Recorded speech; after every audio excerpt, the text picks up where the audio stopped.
Deauville, en Normandie. Ce jour-là, c'est grand soleil sur cette station balnéaire prestigieuse, l'une des préférées des Français. Sa célèbre plage et la promenade des planches sont noires de monde. Deauville est synonyme de calme, luxe et volupté.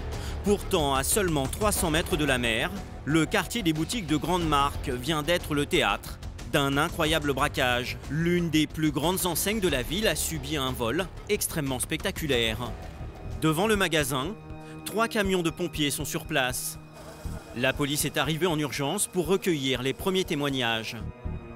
Le braquage a été enregistré par les caméras de vidéosurveillance. Il est 12h05 quand une voiture grise se gare face à l'entrée du magasin. 2 individus cagoulés armés de masses et de pieds de biche se précipitent alors vers la bijouterie. Ils dévalisent le stand et dérobent des dizaines de montres et des pièces de joaillerie. Très vite, les clients affolés fuient la boutique. Au volant de sa voiture, le 3e braqueur les menace avec son arme. Et pour ne pas se faire bloquer par un véhicule, il ne cesse d'avancer et de reculer. Il a gardé les portières grandes ouvertes pour repartir plus rapidement. Quelques minutes plus tard, un premier braqueur sort muni d'un sac poubelle rempli de bijoux.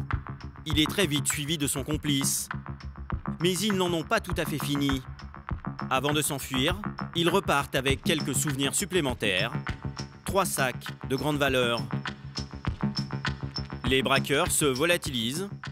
Montant du butin, 600 000 €. Sur place, la tension est palpable. 4 mois plus tôt, cette autre boutique de luxe a déjà subi une attaque selon le même mode opératoire. À chaque fois, des braquages spectaculaires en pleine ville, une mauvaise publicité pour le commissaire. Alors il n'y a eu aucun blessé, il n'y a eu aucun feu. Les 4 à 5 personnes là, sont en état de choc, ne sont pas physiquement blessées mais en état de choc et vont être transportées par les sapeurs-pompiers au centre hospitalier de Lisieux. Le bruit court que ce sont les mêmes que pour le braquage du temps. Non, aucun élément ne permet de confirmer ce que nous disons. 1 heure après le braquage, le véhicule sera retrouvé carbonisé sur les hauteurs du Havre. Les braqueurs ont volé une voiture de location sur laquelle ils ont installé de fausses plaques d'immatriculation. Aux dernières nouvelles, ils courent toujours et les 600 000 € n'ont pas été retrouvés. Deauville est l'une des stations balnéaires les plus chics de France. Chaque année, ses palaces, ses villas de propriétaires fortunés et son casino attirent des milliers de personnes. Parmi elles, les plus grandes stars de la planète qui viennent assister au festival du cinéma américain ou voir les célèbres courses de chevaux. Dans les rues, c'est le défilé permanent des belles voitures. Alors forcément, cette population tient à sa sécurité. Deauville est réputée pour avoir l'une des délinquances les plus maîtrisées de l'Hexagone. Une image que les autorités doivent préserver, et en premier lieu, le commissaire. À 35 ans, Fabien Martorana a une 60aine de policiers sous ses ordres, qui couvrent 7 communes, dont Trouville, l'autre perle de la côte. Dans cette région, le commissaire fait appliquer la tolérance zéro à l'égard de tous les types de délinquants, du simple consommateur de stupéfiants, montrez votre boîte à tabac, jusqu'aux voleurs de véhicules. Il y a un vol de quad apparemment. Des malfrats qui viennent souvent de l'extérieur, principalement d'Île-de-France, mais aussi des départements voisins. Ils mènent la vie dure aux policiers. Frédéric, 37 ans, est gardien de la paix. Cet ancien militaire en poste depuis 3 ans à Deauville fait la guerre aux visiteurs qui se croient tout permis. Pour l'instant, on vous a pas tutoyé, vous pouvez pas caméra ou quoi? Est-ce que c'est clair? Jean-Luc, lui, a travaillé pendant 15 ans dans le quartier de Pigalle à Paris. Il vient juste de prendre le commandement de la brigade de nuit. Et ici, certaines soirées sont particulièrement agitées. On arrive! Stop! Oh, stop! Vous sentez l'alcool, ça finit en ivresse. À Deauville, il arrive même à Jean-Luc de jouer les pompiers volants. Il y a le feu à côté de chez vous, ça serait bien que vous descendiez, madame. Oui, c'est la police, descendez, madame. Pour aider ces hommes de terrain et combattre les malfaiteurs qui s'attaquent à la ville, une brigade d'une dizaine d'enquêteurs est sur le pont. Abus de faiblesse, vandalisme ou encore carjacking, les fins limiers de Deauville, comme Mathieu, doivent s'adapter à tout. Monsieur, vous vous mettez là, ici. On va vous demander de rester tous immobiles et de regarder la petite lucarne là-bas. Enquête sur une région où les policiers ne laissent rien passer. En face de Deauville, voici Trouville, à droite du fleuve. La station doit sa réputation à son port de pêche et à sa plage bordée de villas du 19e. Pour se protéger des braquages et des cambriolages, la commune a investi dans la vidéosurveillance il y a 6 mois. Dans la principale rue commerçante, la mairie a installé 10 caméras. Elle filme et enregistre tout ce qui s'y passe. Et c'est Patrick, policier municipal, qui visionne ces images. Je vais vous montrer les endroits les plus sensibles de la rue des Bains. Donc là, vous avez la bijouterie et puis 2 banques qui se trouvent quasiment en face. Puis ici, vous avez également un bar tabac, donc c'est un endroit assez sensible aussi. Il y a quand même ici un rassemblement de personnes qui viennent quotidiennement et subissent quelques petites incivilités également. Grâce à ce système, une caméra a filmé un cambrioleur en pleine action. Sa cible, cet antiquaire situé au bout de la rue des Bains. Au commissariat, Mathieu, notre enquêteur, vient de récupérer cette vidéo. On y voit un individu donc, se porter à hauteur au petit matin d'une vitrine d'un antiquaire, sortir un pied de biche et casser donc, la vitrine de l'antiquaire. C'est un mode opératoire assez habituel. On voit que l'individu met quelques secondes à casser la vitrine, à mettre les objets dans son sac et à partir. Dans son sac, 7 000 € d'objets précieux. L'individu agit sans cagoule. Il repart dans cette voiture. Un complice l'attendait au coin de la rue. Un élément essentiel pour l'enquête de Mathieu. Sans l'intervention de la vidéo, on n'aurait jamais su que l'individu avait pris la fuite à bord d'un véhicule. On n'aurait forcément pas su de quel type de véhicule il s'agissait. Et donc on serait resté sur un vol simple. Là, dans ce cas-là, justement, on part sur un vol aggravé, qui est un vol en réunion, et on peut travailler pour essayer d'identifier le complice, voire les complices, on ne sait pas combien il y a d'auteurs dans le véhicule, et donc requalifier les faits. Une circonstance aggravante pour le malfaiteur. L'antiquaire de Trouville a déjà eu affaire à des kleptomanes, mais jamais à un cambrioleur aussi déterminé. Je peux vous montrer ce qui reste, que j'ai retrouvé par terre. Donc il reste 2 jetons de présence, voilà, du 19e siècle en argent. Il devait y en avoir environ 200 comme ça. Puis un peu d'argenterie, là il me reste une pauvre petite cuillère, voilà. Il ne reste que ça. Tout le reste est parti, tout le service en argent russe, les cuillères, les fourchettes. Un lot d'argenterie russe et des pièces de monnaie anciennes. 7 000 € de pertes pour l'antiquaire. Heureusement pour lui, le cambrioleur a fait preuve d'imprudence. L'individu a commis 2 erreurs. La première, c'est qu'en cassant la vitrine avec son pied de biche, il s'est coupé avec du verre. Il a donc laissé des traces de sang qui ont pu être prélevées et transmises au laboratoire et revenir donc avec un profil génétique qui correspondait à un individu. La deuxième erreur, c'est qu'il n'a pas mis de gants, donc il a laissé une trace de doigt qui est revenue avec une identification formelle du même individu. Le délinquant était déjà connu de leur service. Il était fiché et ses empreintes et son ADN enregistrés par la police. Grâce au laboratoire, Mathieu a pu facilement faire le rapprochement. Le cambrioleur, c'est ce jeune homme de 19 ans au survêtement noir. Il a été arrêté par les gendarmes du département voisin. Transféré au commissariat de Deauville, il va être auditionné ce matin. Et Mathieu ne va pas y aller par 4 chemins. Un vol a été commis rue des Bains, chez un antiquaire, début juillet. Est-ce que vous avez quelque chose à nous dire là-dessus? Oui, j'ai mis un coup de main dans la vitrine. Oui, j'y étais à 7 h du matin. Oui, j'étais là. Oui, j'ai mis les coups. Le voleur avoue sans difficulté. Il sait qu'il a été filmé et il ne peut pas nier l'évidence. T'as été filmé par les caméras de vidéo sur... Ok. Les caméras, je les ai vues. C'est où sont les caméras, je sais. Je te laisse regarder tout ça. Je vais confirmer que c'est bien toi. Le collègue de Mathieu lui tend alors les photos extraites de la vidéo. L'individu s'y reconnaît et commence à donner des détails. Donc il y avait quoi comme objet par exemple? Un coffret avec de l'argenterie, des couteaux, je sais plus ça, des fourchettes, cuillères. Des pièces aussi? Des petites pièces frappées à l'ancienne. Ce qui intéresse désormais notre enquêteur, c'est l'identité du complice qui l'attendait dans la voiture noire. Mais le cambrioleur ne va rien lâcher. T'es prêt à assumer tes responsabilités? D'accord? C'est ça? T'es tout seul? C'est ça? J'ai une famille derrière. Ouais, non, mais je te pose la question. Parce que c'est ça? pour ça, là, je risque combien pour avoir fait ce truc-là? Un vol aggravé par la réunion. Ça, c'est un vol aggravé, ça? Oui, parce qu'il y a une réunion, vous êtes deux, c'est 5 ans. Et si tu ajoutes une autre aggravation qu'on me fait d'avoir cassé, c'est 7. Le jeune homme est prêt à endosser seul une peine de 7 ans de prison.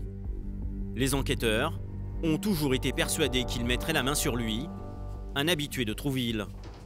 On allait forcément retomber sur lui à un moment ou un autre, sachant qu'il est SDF dans la région et qu'on connaît toutes les adresses où il peut aller et qu'on le connaît très bien. Il a donc pris la fuite dès le jour où il a commis les faits pour repartir dans sa famille.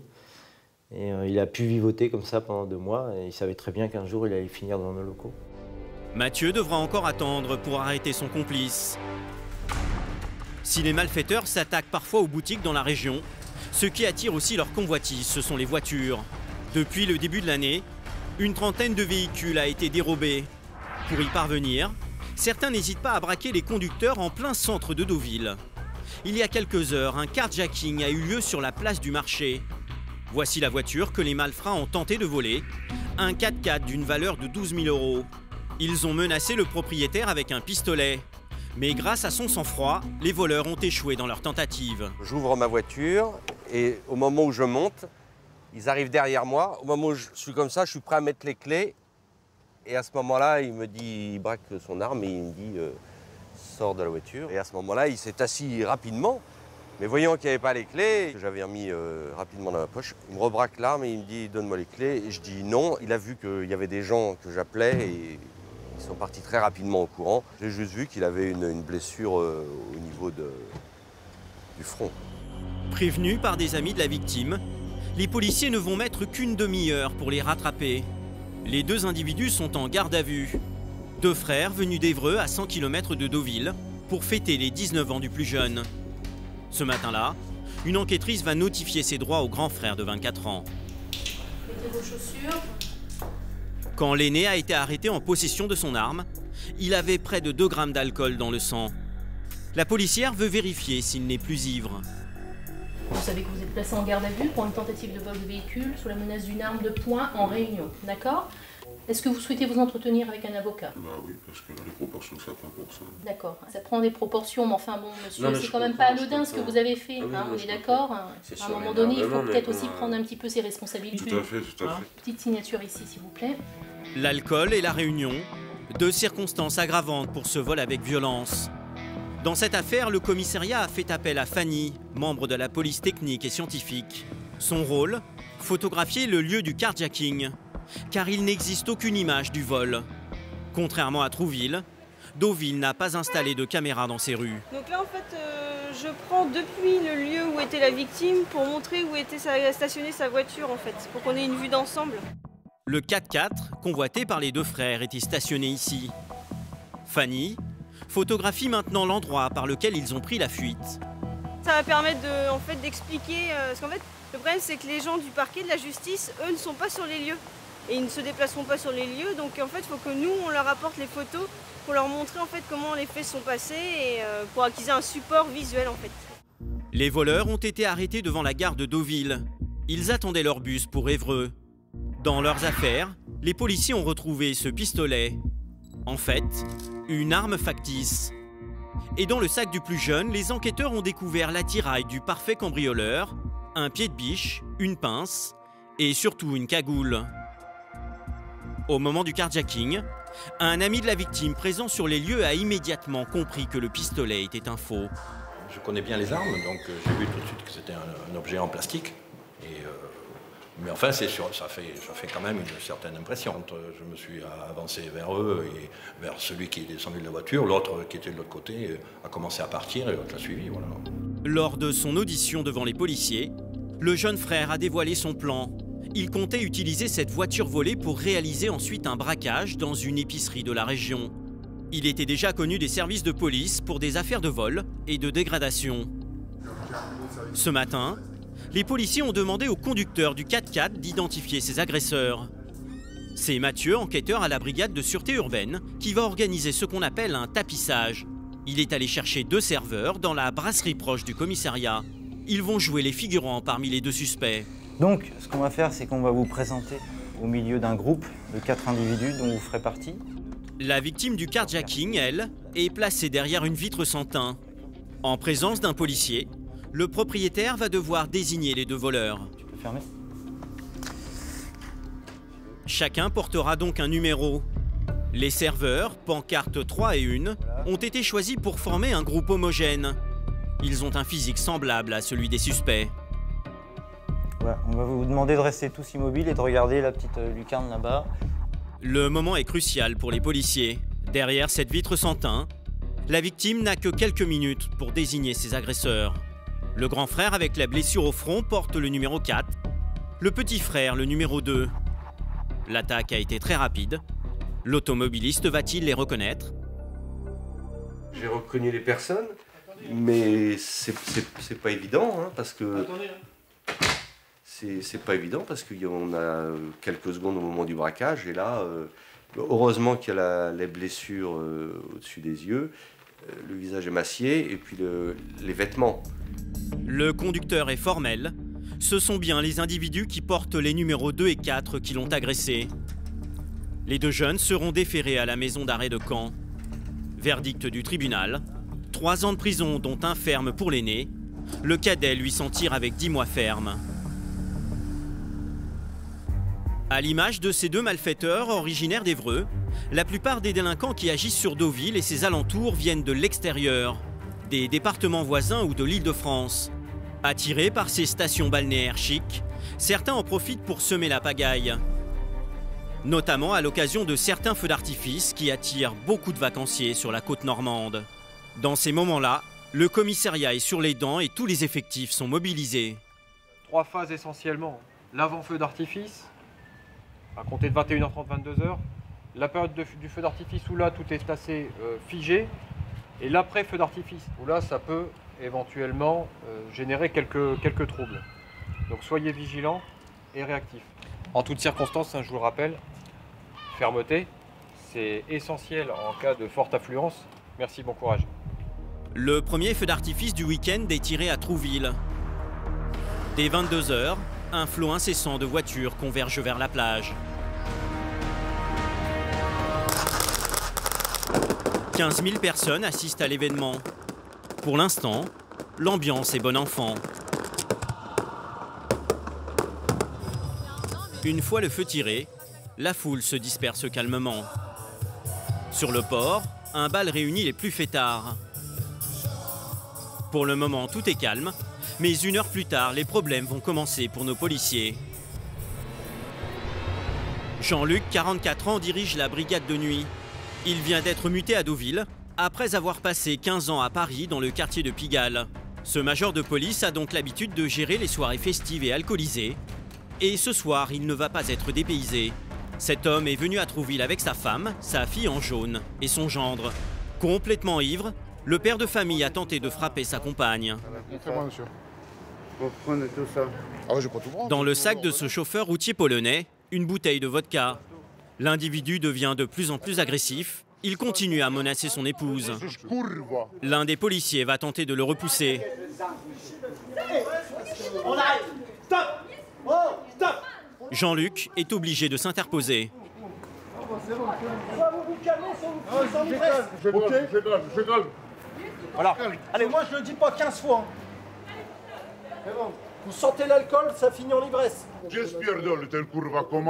L'homme ne parvient pas à rester calme et la situation risque de dégénérer. Mais ils sont ensemble, hein. De toute façon, ils vont recommencer. Hein. Jean-Luc préfère ne prendre aucun risque. Il décide de l'emmener au commissariat. Rentrez ici, monsieur, s'il vous plaît.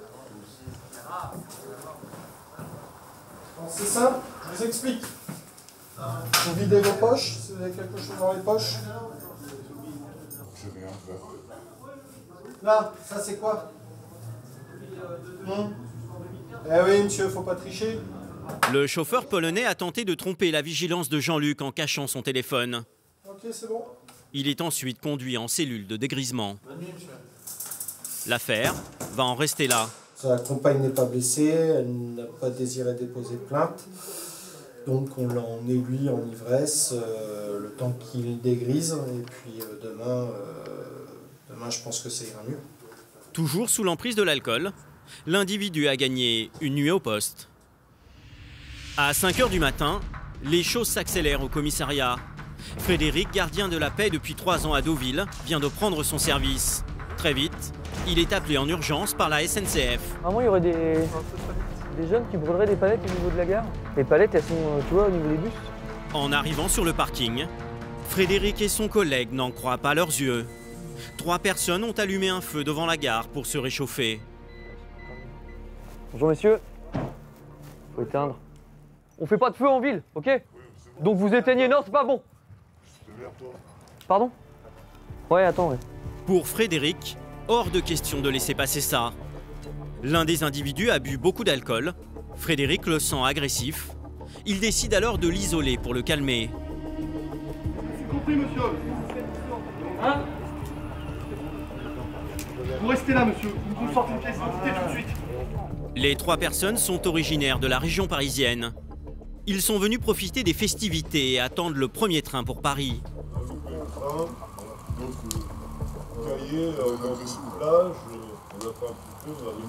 Ouais, mais on fait pas un feu comme ça dans le centre-ville, près d'un bâtiment qui risque de prendre feu. Les gens... Oh, c'est bon, vous taisez parce que votre ton, je le supporte pas ce matin. Hein? D'accord? Je parle gentiment, celui-là. Monsieur, pour l'instant, on vous a pas tutoyé. C'est la caméra ou quoi? Est-ce que c'est clair? Vous l'éteignez rapidement le feu, monsieur. Ouais, rapidement. Monsieur, arrêtez de faire le malin.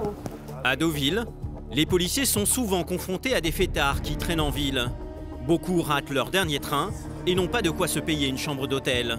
Cette nuit-là, les 3 hommes n'ont absolument aucune conscience du danger que représente un feu à proximité d'une gare.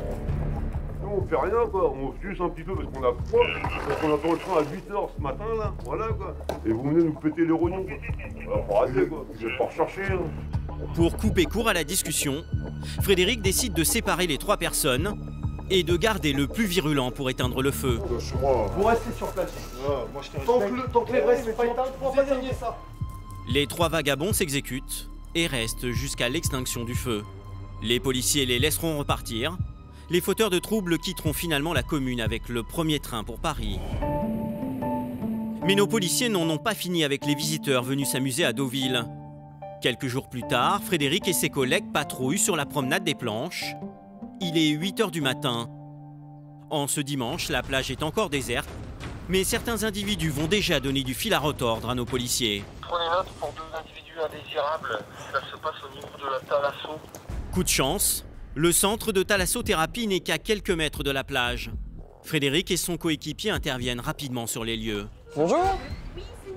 2 hommes se sont introduits clandestinement en pleine nuit dans le centre de Thalasso. Ils sont toujours dans les murs. La proximité des 2 indésirables sur la Thalasso, donc bah voilà. Ils sont en extérieur, c'est pas évident qu'ils aient cassé quoi que ce soit. Pas de traces d'effraction. Les intrus seraient entrés par le toit. Frédéric et Cédric vont les prendre par surprise. Bonjour messieurs. Manifestement, les 2 jeunes ont dormi toute la nuit sur la terrasse. Monsieur, bonjour, vous levez s'il vous plaît. Bonjour monsieur. Monsieur, c'est la police, vous levez s'il vous plaît. Bonjour. Vous êtes entré comment ici? Pour eux, le réveil est brutal. Qu'est-ce qui était ouvert? Ouais, transmettez. La porte elle est ouverte? C'est un endroit privé ici. Mais c'est leur jour de chance. Un autre appel radio va leur sauver la mise.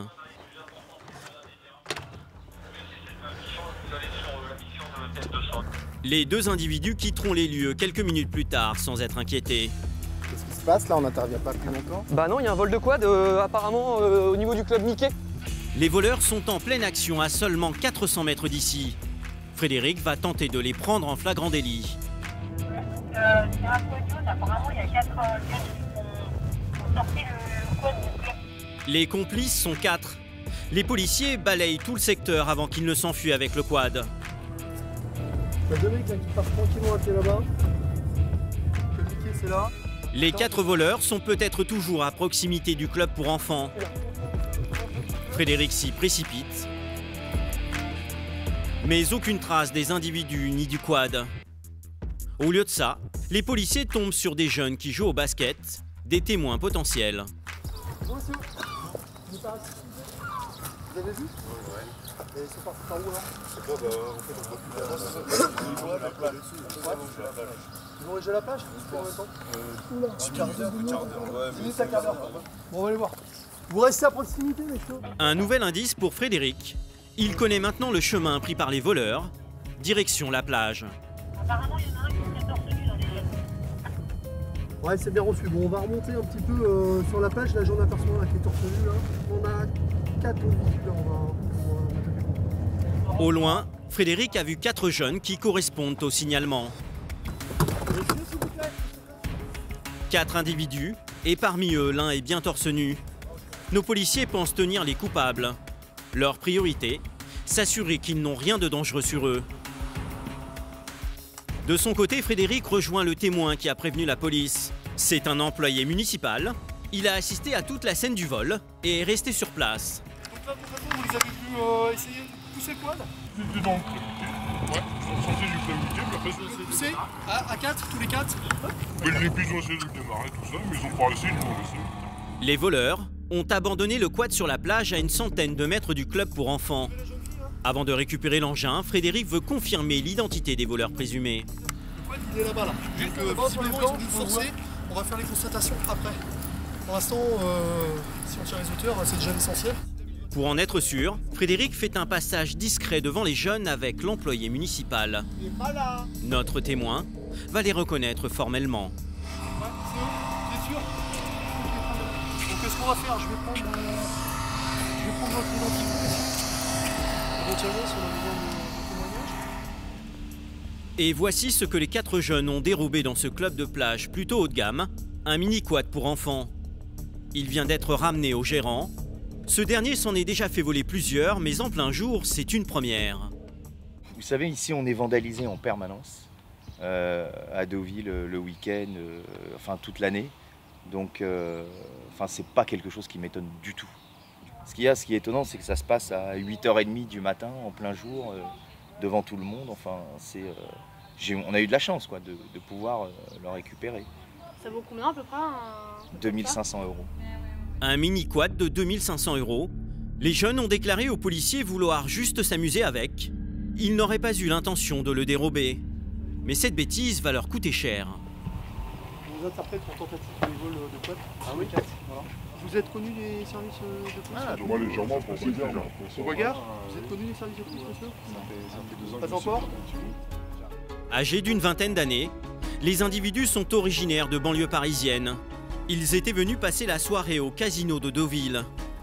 Les policiers vont faire preuve de beaucoup de sévérité à leur égard en les plaçant en garde à vue. Les jeunes seront même jugés pour vol en réunion. L'un d'entre eux avait déjà un casier judiciaire.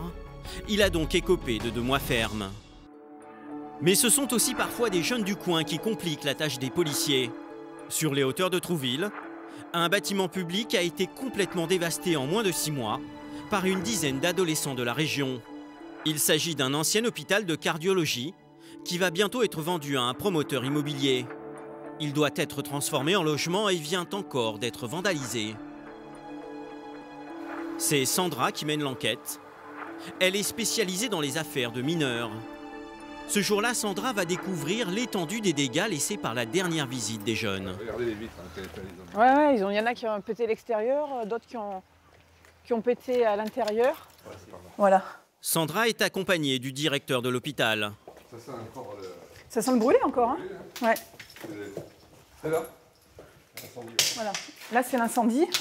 C'était au mois d'avril, fin avril. Donc des individus qui ont fait un amas de papier qu'ils ont pu trouver à droite à gauche dans l'hôpital. Et ils ont mis le feu. Un incendie il y a 3 mois, et cette fois-ci, des dégradations très importantes. L'ancien centre de cardiologie de Trouville a été complètement mis à sac. Sandra n'en revient pas. Donc tu peux constater l'ampleur des dégâts. C'est un défouloir en fait. Voilà. C'est même surprenant qu'ils ne se soient pas blessés avec toutes les vitres qu'ils ont cassées. Je vais faire des photos des dégrades aussi parce que c'est vraiment... c'est limite surréaliste quoi. Sandra recueille le moindre élément. Vitres cassées, matériel vandalisé. Les jeunes s'en sont donnés à cœur joie. Le préjudice est estimé à plusieurs centaines de milliers d'euros. Plusieurs fois, on a été appelés pour des jeunes, apparemment des mineurs entre 13 et 15 ans, qui étaient dans l'hôpital et qui se chargeaient allègrement de dégrader et taguer, quoi. Et là, le 1er juillet, où il y a eu toutes ces dégradations, là, les vitres cassées, les collègues ont attrapé un des jeunes qui se trouvait à l'intérieur. Le collégien interpellé a mis Sandra sur une piste sérieuse qu'elle veut aujourd'hui confirmer. Vous en avez constaté, vous, des tags déjà? Pendant son audition, l'adolescent a orienté Sandra vers les graffitis de ses camarades. Notre enquêtrice recherche le pseudo d'un des vandales tagués sur les murs. Il serait également l'un des auteurs de l'incendie. Elle veut remonter jusqu'à sa véritable identité. Il y a des signatures aussi ou pas? Juste derrière, regarde là. C'est exactement ce qu'il me fallait. Sur place, le surnom derrière lequel se cache l'un des principaux responsables. Dans sa recherche, Sandra va découvrir que les jeunes ont laissé un souvenir à l'attention de la police. On a une spéciale dédicace. On pense à nous régulièrement, ça nous touche le cœur directement, voilà. Bah oui. Les adolescents ont ainsi tenu à marquer leur passage. Non mais il y en a partout. Hein. Le bâtiment était fermé, mais les intrus ont trouvé un moyen d'y pénétrer. Le directeur de l'hôpital est persuadé qu'ils ont utilisé la terrasse pour rentrer dans l'édifice. Ils montent là, l'escalade là, et puis ils arrivent à s'accrocher ici. L'escalier, la petite terrasse, là, et ensuite ils montent sur ce toit. Et il y a encore les bombes qui ont servi à réaliser les tags qui sont là. Ce qui est inquiétant, c'est de voir des jeunes inconscients, de faire autant de dégâts, prenant des risques, pouvant se blesser, mortellement peut-être même. Comme ce bâtiment est public, si un jeune se blesse, c'est la responsabilité de l'État qui sera engagée. Sandra a maintenant glané suffisamment de preuves. Prochaine étape pour elle, identifier et auditionner les jeunes qui seraient derrière ces destructions et mettre la main sur le présumé auteur de l'incendie. Elle s'est donné quelques semaines pour réussir. Les policiers font aussi la chasse aux petits délits et aux incivilités. Deauville a une image de marque à préserver. Alors ici, c'est tolérance zéro, notamment en matière de stupéfiants. Patrick et Michael sont arrivés de Caen en renfort. L'une de leurs missions, veiller à ce que le cannabis n'ait pas sa place sur les plages de la côte. On vient faire une patrouille sur la plage pour contrôler un peu tout ce qui est l'alcool sur la plage, s'il y a de la consommation de produits stupéfiants. Pendant ce week-end, Patrick et Michael vont sillonner en civil la plage de Trouville. Pour éviter que les policiers ne soient démasqués, nous les suivons en caméra discrète. Sur le sable, ils tentent de repérer des fumeurs de cannabis. Là, vous cherchez surtout les groupes Ouais, ou non, pas forcément, juste quelqu'un qui consomme ou qui est en train de confectionner. Alors, soit ils sont sur le ventre, soit ils sont assis, la main en cuillère, en train d'émietter. Et rapidement, Patrick aperçoit un jeune en train d'émietter de la résine de cannabis dans sa main.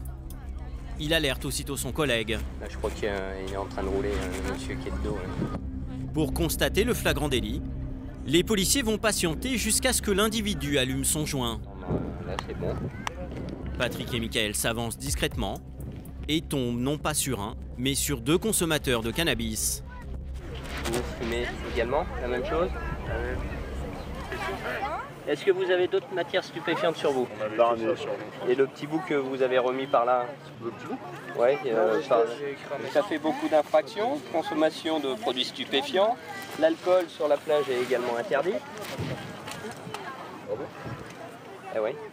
Les deux jeunes étaient carrément en train de fumer en famille à côté de leur mère.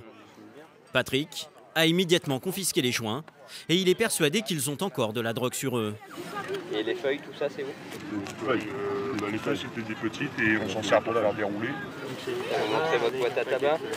La famille est originaire du département limitrophe. Ils sont venus à Trouville pour la journée.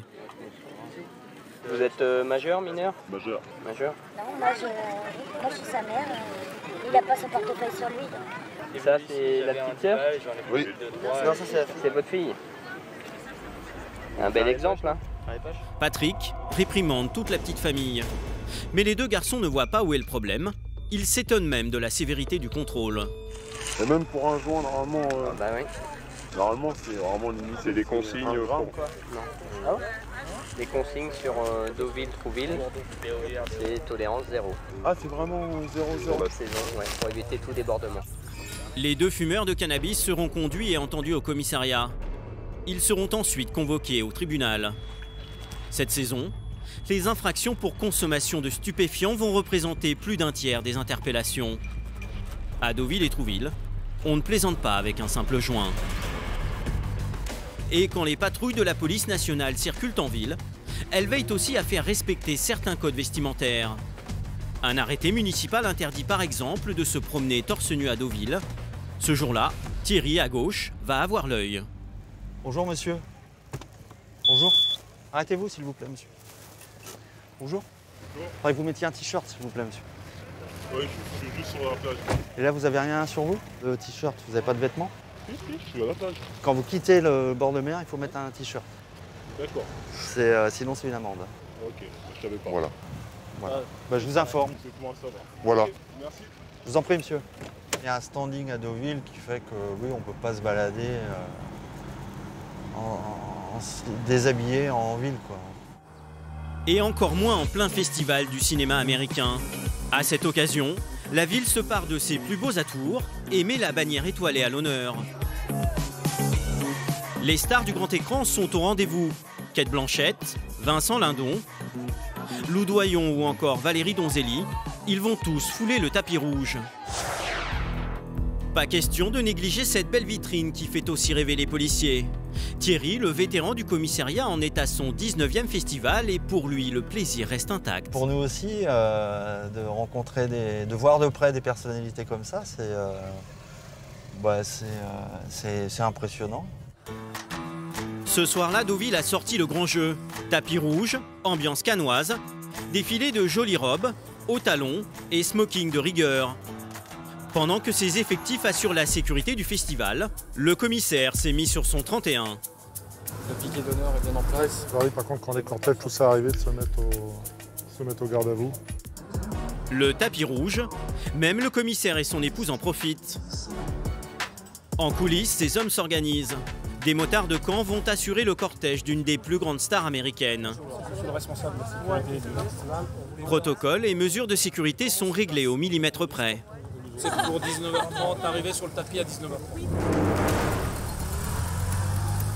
Pendant que les célébrités arrivent, les motards escortent 4 berlines noires. Dans l'une d'elles, un acteur qui a joué des rôles de flic sur grand écran, Michael Douglas. Attention à vous, messieurs, dames, les véhicules vont devoir passer maintenant. Hop, hop, hop, vous attendez. Quelques cris, mais aucun incident. Sur le tapis, Michael Douglas peut se plier au jeu des autographes en toute sécurité et faire rêver la foule. Pour les policiers, la machine est bien huilée pendant ces gros week-ends très médiatisés.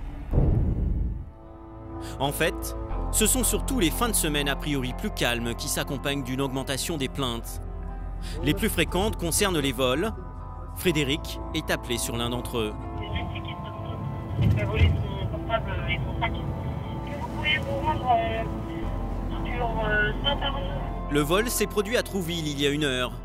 Les malfaiteurs ont pris la fuite vers Saint-Arnoux, une commune située à 5 km.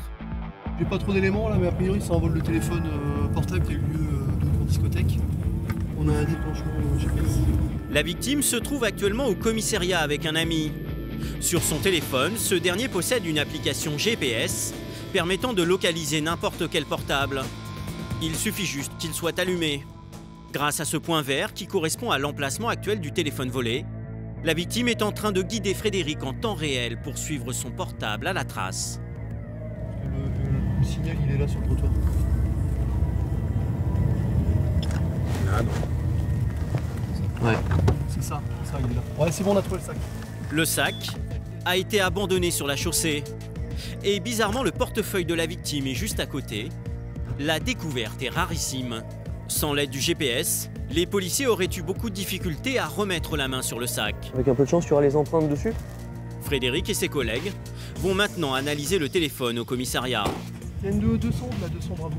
On va faire retour au poste avec le sac et le téléphone. Regardez la victime à proximité.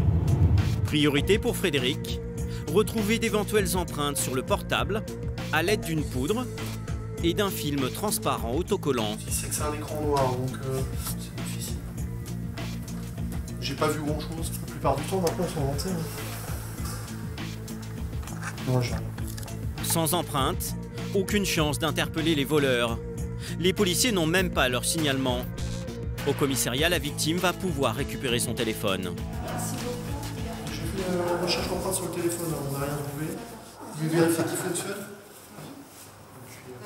nous étions en boîte de nuit, on avait laissé le sac au vestiaire et mon ami qui avait le ticket du vestiaire l'a perdu. Il a dû être récupéré par une personne. La personne l'a pris à récupérer le sac. Dans son sac, miracle. Carte bancaire, chéquier, cash, il ne manque rien, enfin presque. Donc 2 € et quelques centimes et du maquillage. Vous pouvez aller vous donner un cierge parce que ça c'est rare. Un tel cas de figure n'était encore jamais arrivé à Frédéric. La jeune fille a eu beaucoup de chance. Quelques semaines plus tard, nous retrouvons Sandra. Son enquête sur les dégradations de l'hôpital touche à sa fin. Elle a fini par trouver les noms des auteurs des faits. Ils sont tous mineurs et pour la plupart résident à Trouville.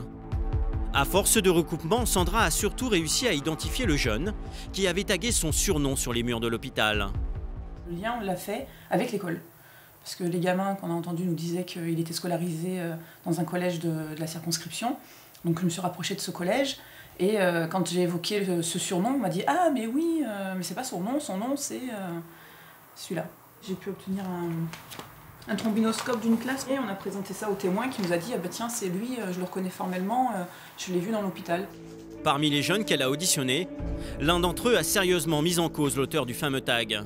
Lors de son audition, il a fait des révélations. Il avait entendu un des jeunes qu'on va entendre ce matin qui s'était vanté d'avoir mis le feu dans l'hôpital de Trouville. Sandra a convoqué l'adolescent. Elle va le cuisiner sur ses responsabilités dans l'incendie et les dégradations. Tu as une idée de la raison pour laquelle tu es là? Ouais. Tu es là pourquoi alors? Pour lancer l'hôpital de Trouville. Donc qu'est-ce que tu peux me dire toi sur l'incendie? L'incendie? Ouais. Et bon, la personne qui m'a dit, c'était Juliette qui m'a dit qu'elle a mis ça sur mon dos. Qui ça? Juliette qui a mis ça sur mon dos. Alors, ouais, je l'ai entendu, mais ouais. C'est pas le seul. Hein. Dénoncé par l'un de ses camarades, le jeune va fournir un alibi pour s'innocenter. Je vais dans l'hôpital plusieurs fois, mais je sais même pas c'est quand le jour que ça a brûlé. Ça s'est passé le matin. Bah oui. Moi je prends le bus pour aller à la collège de Montréal. Tu prenais à quelle heure? Le bus, c'était entre 8h05 et 8h13. Pour Sandra, cette histoire de bus ne tient pas la route. Donc en fait, t'es en train de me dire que l'incendie, c'est pas toi du tout. Moi les tags, par contre, c'est moi je le dis. Oui, bah là, tu vas avoir du mal à le nier quand même. Hein. Oui, c'est sûr. Oui, tous ces magnifiques tags, c'est à toi qu'on les doit. Non, pas tout. Mais le rose, là, c'est toi. On est d'accord? Le loup, avec cette bombe. Ah non, pas du tout. C'est pas ta bombe, ça, de rose, là? L'adolescent de 14 ans n'admet que ces 2 tags. Sandra veut maintenant connaître son degré d'implication dans les autres dégâts. Au niveau des dégradations, est-ce que tu as pu participer au bris des vitres et tout? Oui. Des aveux pour les tags et la casse dans l'hôpital. Notre enquêtrice lui donne alors une dernière chance d'avouer sa responsabilité dans l'incendie. T'as un téléphone portable? Oui. Tu regardes les experts un peu des fois? Tu sais qu'avec un téléphone portable, on trace tout ce que tu fais? Oui. Voilà. Donc je pense qu'on se reverra. Mais rien n'y fait, il ne change pas de version. Son complice finira pourtant par vendre la mèche à Sandra lors d'une dernière audition et confondre définitivement le jeune dans l'histoire de l'incendie. Cette délinquance des mineurs, notre enquêtrice en poste depuis 6 ans y est régulièrement confrontée, même à Deauville. C'est pas parce qu'on est à Deauville qu'on vit dans le monde merveilleux des bisounours et qu'il ne se passe rien. Ce qu'on n'a pas, nous, c'est par exemple des violences urbaines, on n'est pas touché par ça. Mais après, on a des jeunes qui ne prennent pas forcément le bon départ qu'on connaît, qu'on voit revenir souvent. Donc on a tout un... On a la même chose qu'ailleurs en fait. À Deauville, quelques jours plus tard, c'est un autre incendie qui va mobiliser les policiers sur le terrain. Nous sommes vendredi soir. Jean-Luc, notre major de police, et ses équipiers vont vivre une nuit mouvementée. Ils découvrent d'abord un feu ravageur. Ah la vache. Fais gaffe, ouais. L'incendie est impressionnant. Les pompiers ont été appelés, mais les policiers sont les premiers sur place. La haie d'un propriétaire est en flammes. Impossible de voir ce qu'il y a derrière. Et le feu menace les maisons avoisinantes et les voitures garées dans la rue. Une bagnole qui est prête à cramer. Il y a urgence. Les policiers doivent prévenir les propriétaires de toute la zone.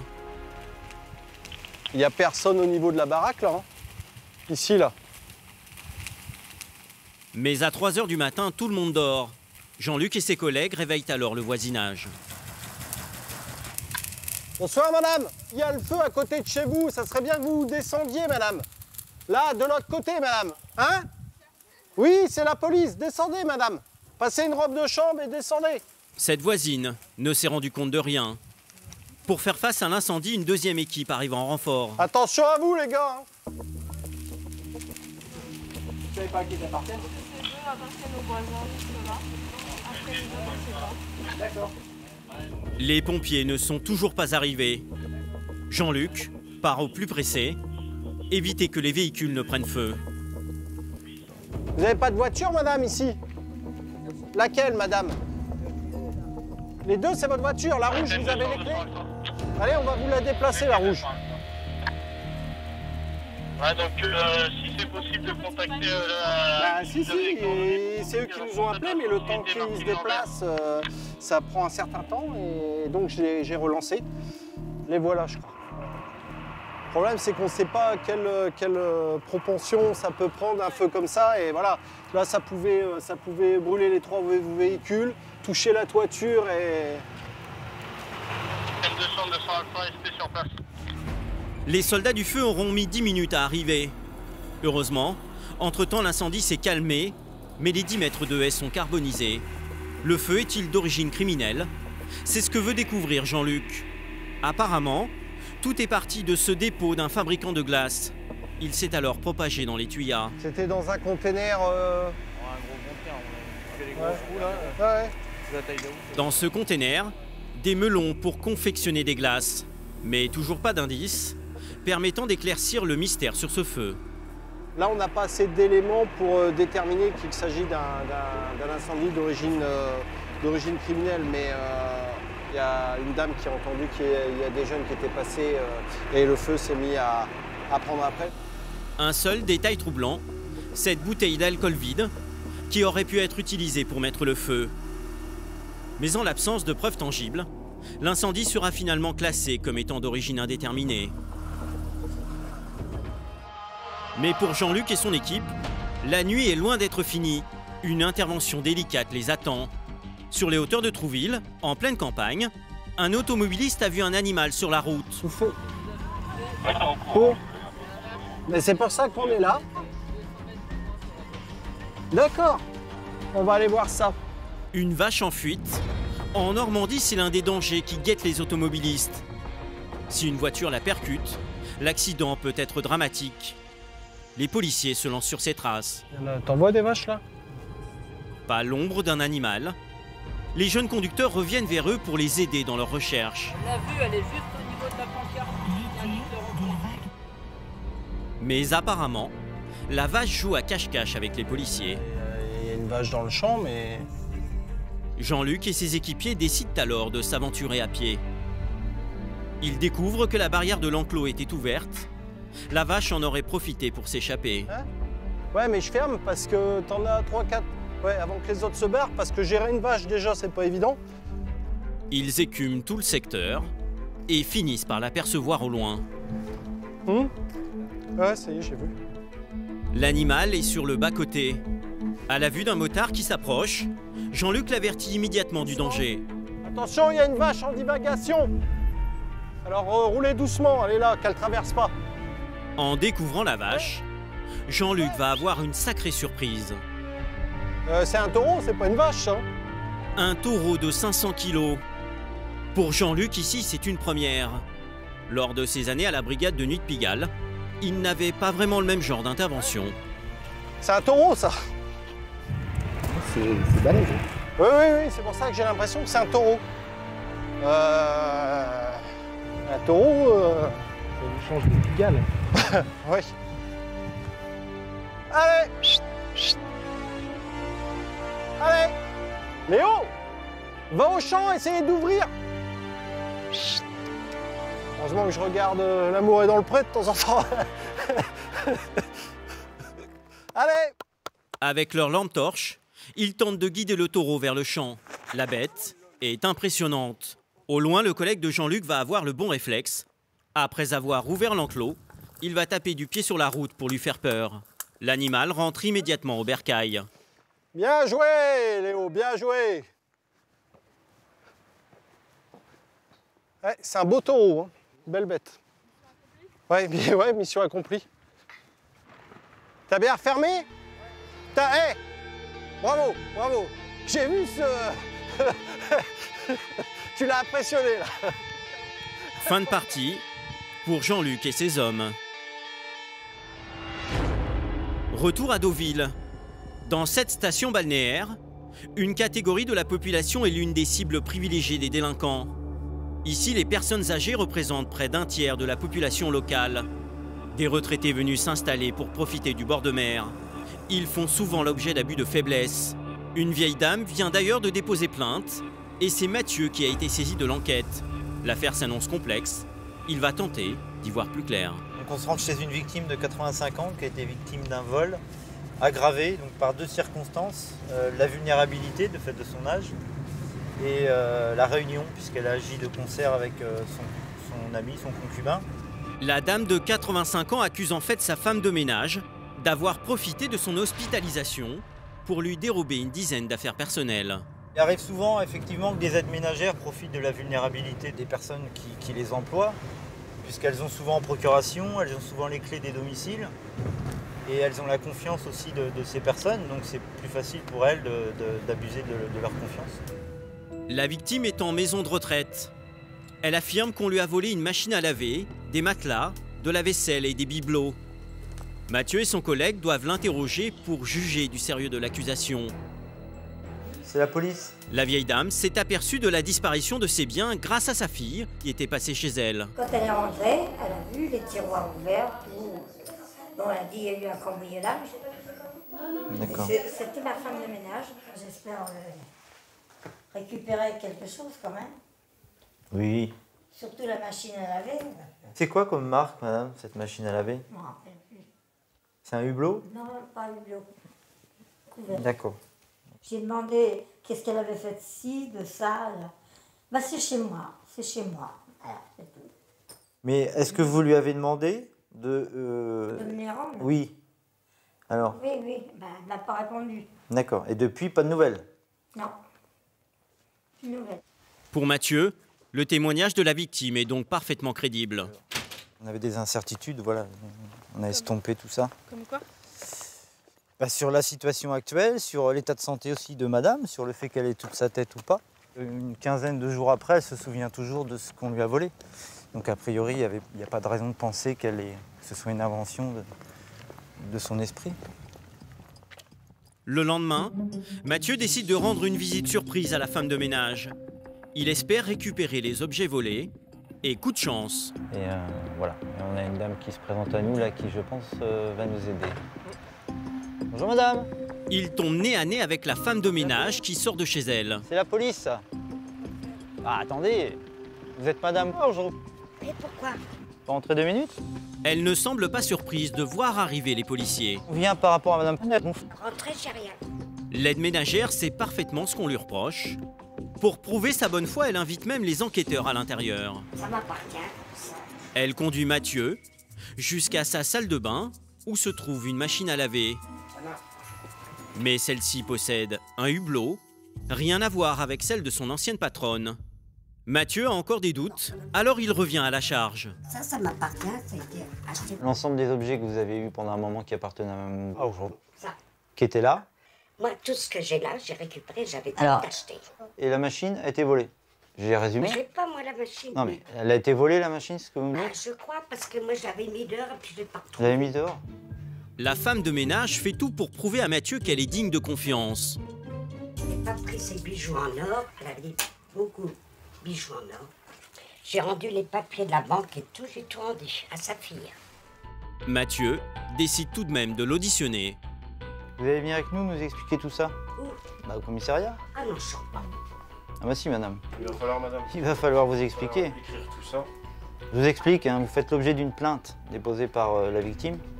Donc forcément, il faut fermer les portes. J'allais avec vous. Ça veut que je rembourse la machine, je veux bien, mais je l'ai pas. Ok, allez, c'est parti. Ce qu'on a constaté, c'est que l'élément essentiel, la pièce maîtresse, la machine à laver, n'était pas là. Après, pour le reste, c'est difficile à dire, vu le nombre de bibelots qu'il y a à l'intérieur. Direction, le commissariat. Une fois sur place, l'aide ménagère va changer de version.